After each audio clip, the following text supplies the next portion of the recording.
J'ai juste le temps de me mettre en colère. Est-ce que vous voulez commencer maintenant? Non, c'est le système de l'information française qui fait comme ça. J'aurai le temps, une minute, de m'énerver, juste de m'énerver, de paraître pour un petit merdouille, un petit jeune de plus qui fout la pagaille partout.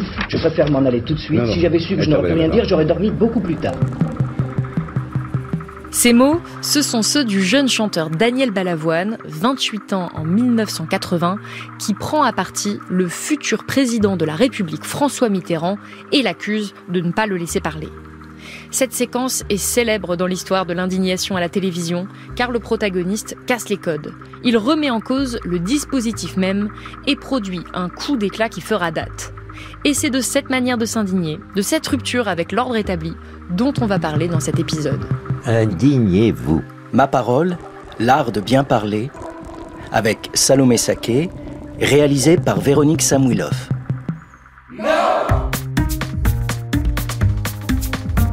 Casser les codes pour marquer le coup. Nous sommes au moment de l'âge d'or de la télévision. Il n'y a que 3 chaînes, regardées par une immense partie de la population. Passer à la télé est alors un privilège. Ça a quelque chose de sacré. Et l'espace est très majoritairement dominé par des hommes d'un certain âge.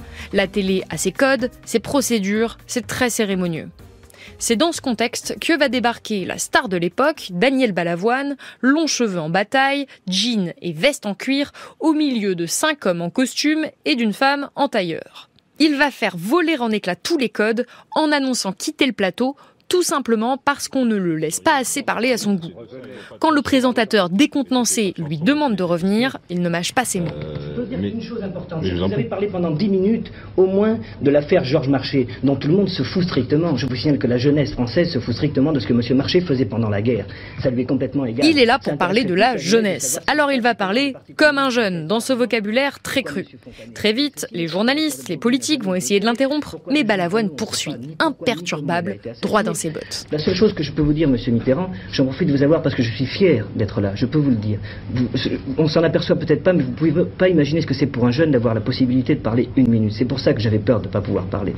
Parce qu'il faut bien se mettre ça dans la tête. Non, ça n'arrive jamais. Regardez l'émission qu'il y a eu hier soir sur Antenne 2, les dossiers de l'écran.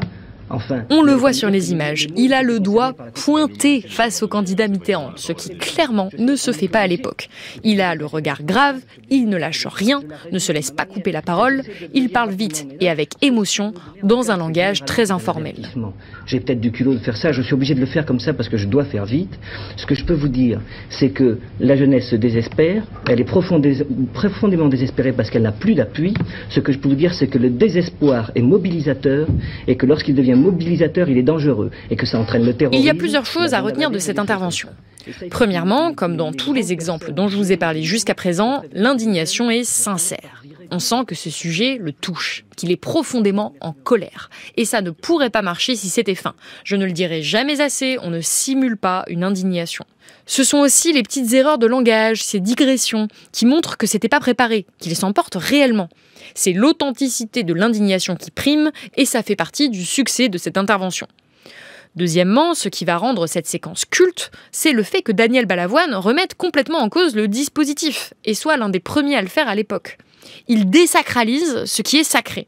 Il remet en cause l'idée même qu'on laisse aussi peu de temps aux jeunes, qu'un candidat à la présidentielle en face de lui soit vieux. Il va jusqu'à remettre en cause la manière de s'habiller du ministre de la Jeunesse.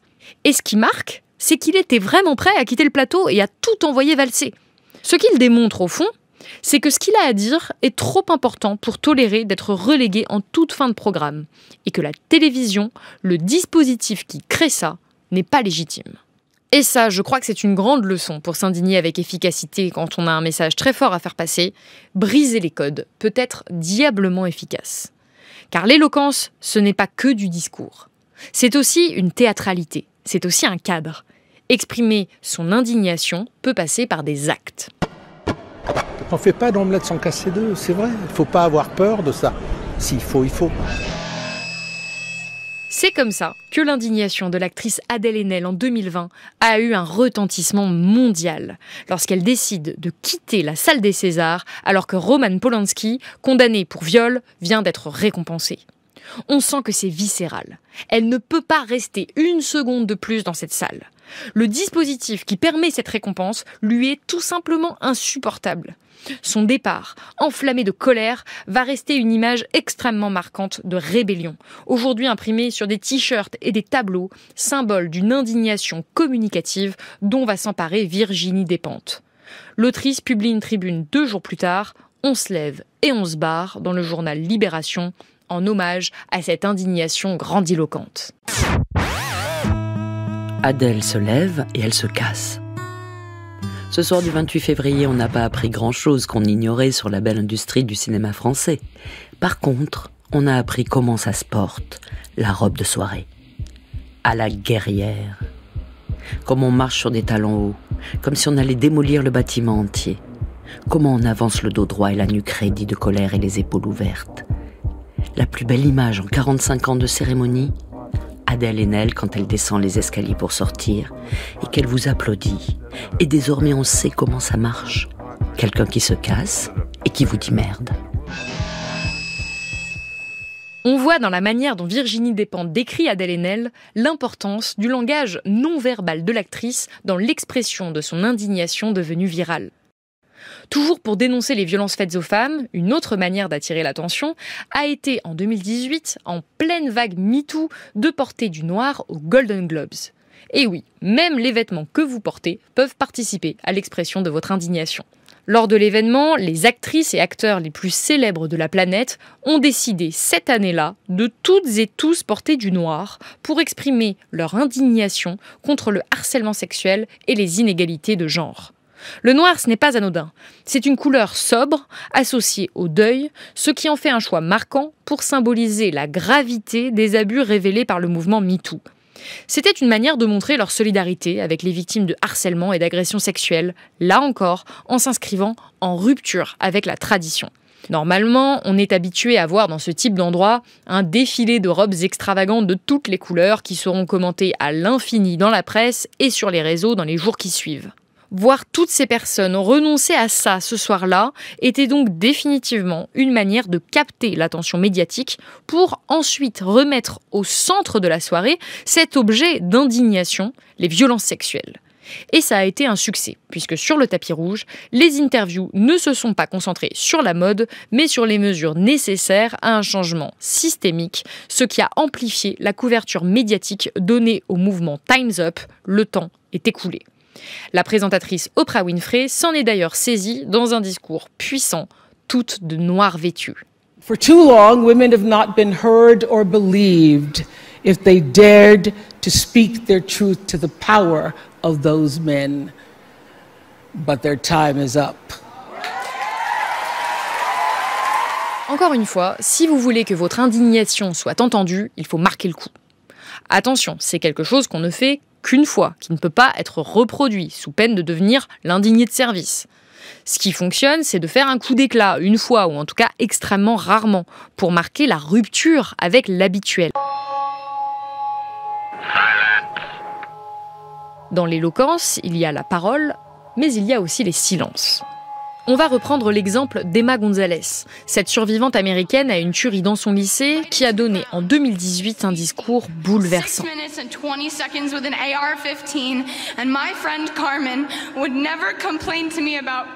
Plus que les mots, ce sont ces silences qui l'ont fait rentrer dans l'histoire de la lutte contre les armes. Lors d'un grand rassemblement, elle donne un discours en hommage aux 17 victimes.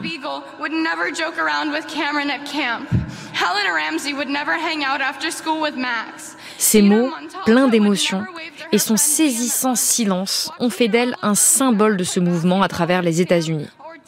Alors qu'elle est au milieu d'une tirade déchirante d'environ 1 minute 30 devant des milliers de personnes, où elle explique, les larmes aux yeux, qu'elle ne pourra plus entendre ses camarades faire des petites choses du quotidien, soudainement, elle se tait.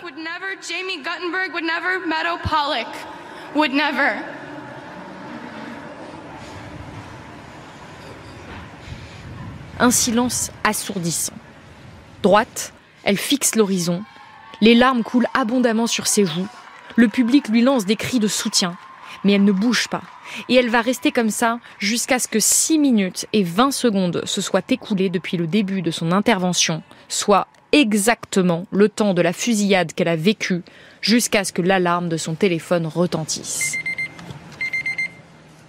Since the time that I came out here, it has been 6 minutes and 20 seconds. Depuis que je suis ici, il s'est passé 6 minutes et 20 secondes. Le tueur a cessé de tirer, il va abandonner son arme, il se mêlera aux élèves qui fuient et il marchera libre pendant 1 heure avant d'être arrêté. Battez-vous pour votre vie, avant qu'on ne vous la prenne. L'audience est en larmes, et ce silence a été plus puissant que n'importe quelle parole indignée. Dernière technique pour exprimer son indignation à travers un coup d'éclat, entrer en rupture avec son institution. Plusieurs cas de démission en direct ont pu être marquants dans l'histoire des médias et de la politique.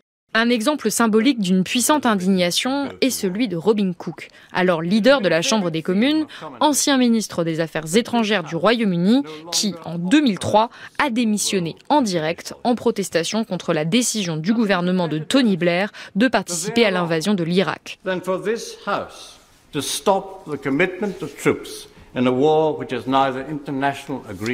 Son discours de démission à la Chambre des communes a été un moment poignant de critique des politiques de guerre et a fait le tour du monde.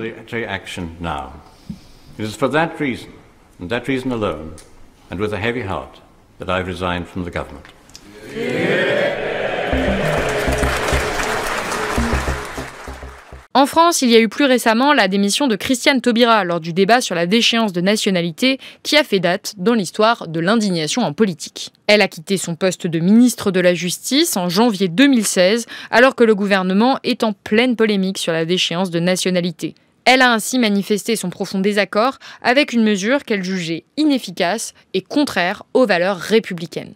Sa décision a défié la convention selon laquelle un ministre, en principe, est censé soutenir les politiques gouvernementales. Cela a illustré son refus de compromettre ses principes. Par son acte, elle a non seulement critiqué la direction prise par le gouvernement, mais a également souligné l'importance de l'intégrité et de la résistance éthique. Elle a déclaré juste après cette démission dans un tweet « Parfois résister, c'est rester. Parfois résister, c'est partir ». Si cette phrase bien tournée a fait autant de bruit, c'est évidemment parce qu'elle s'accompagne d'une démission. C'est le moment du cas pratique. Voilà ce que j'ai à dire. Ce qu'il faut retenir de ces interventions, c'est que ce sont avant tout des ruptures, des coups d'éclat. Elles ont tout un point commun, briser les codes. Et ça, vous pouvez le reproduire chez vous. Il faut surtout marquer la gravité du moment en faisant 2 choses. Premièrement, faire quelque chose d'inhabituel pour vous. Si vous n'osez jamais le ton, ça peut être d'élever la voix. Si au contraire, vous avez l'indignation très expressive, ça peut être un silence. Ça peut également être de quitter la table à un dîner de famille, ou alors de vous affranchir d'une règle ou d'une coutume au travail. Deuxièmement, et je crois que c'est une dimension importante pour donner la preuve de la sincérité de son indignation, vous pouvez prendre un risque personnel.